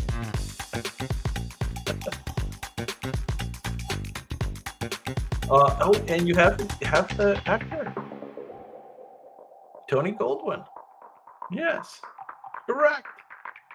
Tony Goldwyn. Anybody remember the name of the character? It's a little bit memorable, but I doubt if you guys remember it. It's Fitzgerald Grant. Does that sound familiar at all? Fitzgerald Grant. Show with Scandal. Okay. All right, let's try another one. This one was on TV for a long time. This was on like main channel. This was like a network series, I think. A former economist who rose to the presidency. He was known for his intellectual monologues and moral complexity. He deals with multiple sclerosis diagnosis while in office. Bummer. His administration values policy depth and ethical governance. It looks like it. Robots doing good with the painting. Who's the actor? What's the show? Long-running series. What's the character? Anybody know? Anybody remember? No? Guessing? Yes. Okay. Stewart has the actor. Bill Clinton kind of looks like Bill Clinton, but that would be in reality. These are fictional shows. Correct. West Wing is correct. Anybody remember the character's name? On the tip of your tongue, I know. Jed Bartlett. Jed Bartlett, right? Some of these, there you go. Oh, I remember. All right, here's another fictional president. A movie. A president faced with a potential extinction level event. He maintains a calm demeanor as the world faces destruction. He oversees a mission to prevent a comet from hitting Earth. He delivers reassuring speeches as a terrified public. Yes. Okay. That is the actor. Correct, Stewart. This is Morgan Freeman. Morgan Freeman. And the movie, and the character is a little bit challenging. Some of Will Pierce is incorrect. That's another Tom Clancy one. That's another like Harrison Ford one, probably.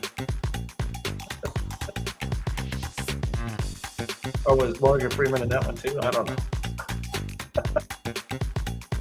But this is a different movie. This is about the comet.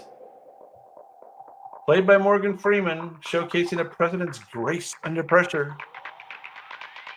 The movie was called Deep Impact. Deep Impact. And the president's name was Tom Beck. Doesn't really look like a Tom Beck, but that was it. All right. Number 11. Halfway home. Well, this one's harder. This is a former school teacher who becomes president by circumstance.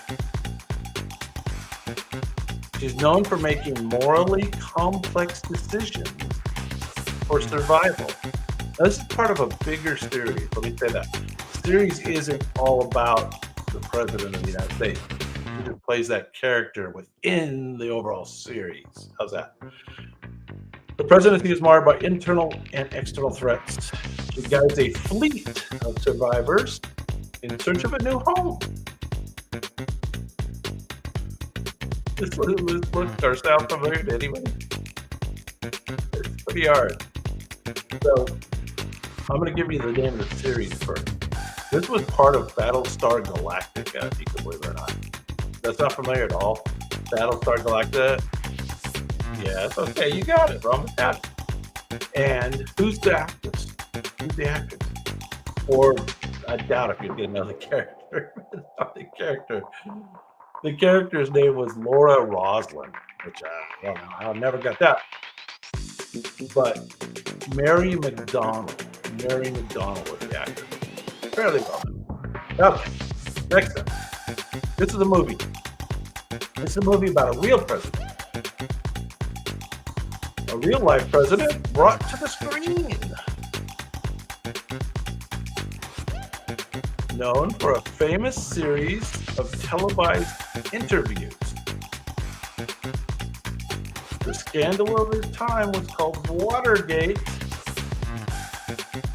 He attempts to restore his reputation by doing these interviews. That's the basis for the movie. After his resignation. Yes. Okay. Well, yes. There's the character. Who remembers the name of the movie where it was all about this interview? And does anybody remember the actor who played Nixon? He played him pretty well. He looked a lot like him. Anybody?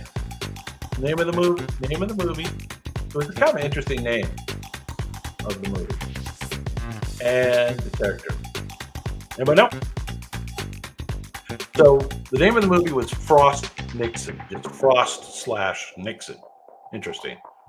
And the actor was Frank Langella. Frank Langella. There you go. Learn something every day. Okay, next president. And I think I've seen this answer up on the board previously. A comedic twist on presidential impersonation. Plays both the real president and a look-alike. An everyday man into the role of a victim. Crazy. He brings a sense of humor and relatability to the role. Anybody remember this story? Somebody had the answer earlier for this show. I think it was a movie. It was a movie.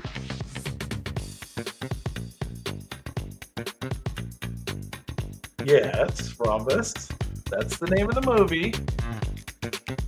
That's the name of the movie.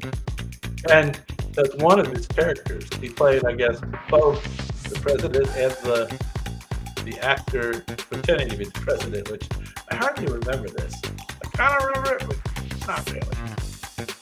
So the name of the character was Bill Mitchell. And the actor was, anybody remember? Kevin Kline. Kevin Kline. Look, that looks a little bit like Steve Martin in that picture, right? All right, next up. All right. Known for his stance on equal opportunities. Nominates a female vice president, sparking political controversy. He faces public criticism, but stands by his decision. challenges norms and expectations of his time. This was a movie, and I don't think this was a super big movie. So this one might be hard. I'm gonna. Oh, close. Good guess. You have the first name correct. It is not Jeff Daniels. It's Jeff. He plays a progressive, forward-thinking president. It's Jeff Bridges. Jeff Bridges is the actor. Does anybody remember the name of the movie or the character? Anybody? Yeah, you got it, sir. Flip, you got it. Anyway, the name of the movie was The Contender. The Contender. And the name of the president was Jackson Evans. Jackson Evans. Nobody's ever going to remember these character names. Holy smokes. All right, this is more recent. Here we go. It's a movie. Faces a sudden and violent attack on the White House. He teams up with an unlikely ally to survive. He's known for his action-driven, hands-on approach. He bravely fights alongside a Capitol policeman. Yeah, all right, Cliff. Oh, he flips, scoring it. Now, okay, you're all correct on the actor and the name of the show. White House Down, Jamie Foxx, and what was that president? What was that character's name? These are always so hard. Always so hard. Nobody remembers the character. I think you guys should have remembered like Jed Bartlett. That one's pretty. What? Madam? Did you Google that? Nice. James Sawyer. Correct. All right. We're all the way up to number 16. Here we go. 5 left. Known for his strict control over his world. He is obsessed with keeping everything orderly and perfect. He serves as the main antagonist in a world of plastic bricks. His rigid rules are challenged by an unlikely hero. Anybody see this? The president, I guess, plays a major role in this movie. Does anybody remember? So it was called the Lego Movie, right? Does anybody remember who voiced the character or the president's name? This was the Lego Movie, and this is the president for the Lego Movie. And the president had a name, and it was voiced by a certain actor. Yeah, Clip has the actor. Will Ferrell did do the voice. Does anybody remember? It kind of fits our inauguration tomorrow. President Business. Mr. Business. Okay. That was kind of a comic relief one there for us. All right, next president. Formerly the Secretary of Housing and Urban Development. Moving right up. He did an unlikely rise to the presidency after a national disaster. He's known for his cautious yet resilient leadership. He faces numerous challenges in his unexpected role. But this is a series, and this guy plays the unexpected president. Yeah, very good. That's the actor. This is Kiefer. Correct. Kiefer Sutherland. Now, who remembers the name of the show, which is a pretty cool name for the show, right? And then you might even remember the character. This wasn't 24. No, Kiefer was in 24. We did 24 earlier, but it was a different president. The black guy that was president of that one. This one, Kiefer plays the guy that becomes the president. Anyway, the show was called Designated Survivor. Remember, because this guy was the designated cabinet member that couldn't be with the other guys at the same time. Yeah, correct. Tom Kirkman was the name of the character. Tom Kirkman. Okay, we got 3 left. This is a more current one. This president faces a deadly assault on the White House. Hate that. He's known for his courage under extreme danger. He battles alongside Secret Service to survive the attack. His bravery helps inspire those around him. That sounds like a generic clue. I guess we're going to have to go by the picture. Those are all pretty generic. Yes, correct, Stuart. That is the actor. So the robots couldn't fool you. Aaron Eckhart is the actor. Do you remember the name of this movie? It was similar to the other movie, right? It had the same storyline, kind of. But this one had a different name. That was kind of cool, and a different character name. Anybody remember? Name of the movie or the character's name? Olympus Has Fallen. Olympus Has Fallen. Cool name. And the president's name was Benjamin Asher. Benjamin Asher. Okay, there you go. All right, number 19. This one's a little different. We're not looking for we're looking for president adjacent. A seasoned Secret Service agent on the job, haunted by past presidential failure. He vows to protect the president at all costs. He is caught in a cat and mouse game with an assassin. Cat and mouse game. Very good. Very good. The actor is, of course, Clint Eastwood. Clint Eastwood. And the name of the show or the name of the character. Oh, very good. Very good, Clip. You got the name of the show. In the Line of Fire. In the Line of Fire is correct. And how about the character? Anybody remember that one? Characters are always the hard one. Frank Horrigan. Not Corrigan. Horrigan. Frank Horrigan. There you go. Well, we're on to the last one. Last president. This is going back a little bit. His presidency is mired in corruption and scandal. He's known for using power to cover his misdeeds. A morally compromised leader with dark secrets.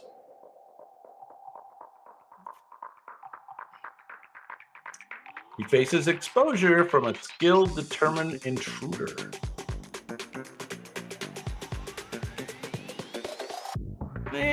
Kind of looks like him. You might have a hard time getting the actor from the picture in this case. His presidency is mired in corruption and scandal. This is a movie. Yeah, very good, Stuart. Very good. Stuart and the robots have the same mind. They are one and the same. Correct that out. That is the actor. Anybody remember the name of that movie? It's a pretty cool name. And then, of course, the name of the character is always impossible. Yeah, correct. Correct. Absolute Power. That is correct. Very good. And the character's name was Alan Richmond. Alan Richmond. All right, that round ended up being pretty fun, actually. I'm glad we did that. That was enjoyable. You guys did pretty good. Maybe we'll have to come up with some similarly arranged. I think we can come up with something similar in the future. Anyway, thank you guys for hanging out with me again tonight. I always do appreciate it. And yeah, we had the one little hitch. You know, the CapCut thing is interesting. So maybe it'll come back tomorrow too. I hear TikTok's back. But yeah, when they take your video editing software and turn it off, and that includes all your movies and all your. So that's where I put these things together is on CapCut, and all of a sudden it was gone this morning. I had all the assets done, but I hadn't put them together yet. So that's why we had a little bit of vanilla version today, but I think we did okay with it. Let's see. I was going to try to find what I was doing next week. Oh, I don't have it. I can't remember what I'm doing next week. I can't remember what I'm doing this week. How could I remember what I'm doing next week? I'm going to see if I can find it. I don't know if you guys are interested in what categories I have it set up for you.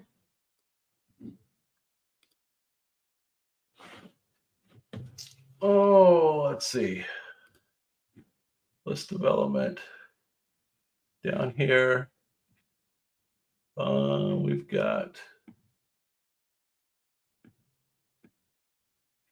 how about space exploration, 20 figures in world space exploration. That sounds pretty boring, right? And what else do I got? I've got tyrannical world leaders in history. Now that sounds more interesting, right? That sounds pretty good.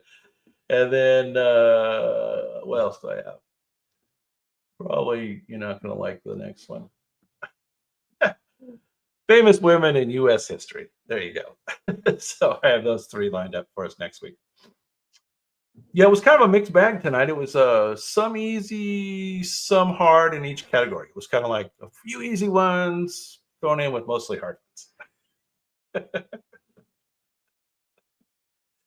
Got to keep you guys challenged. All right, guys. Well, again, thank you very much. Take it easy. Hopefully, you have a good week. We'll put it together. We'll get through the video editing software issues, and we'll do something again next week. And I will say good night. Good night.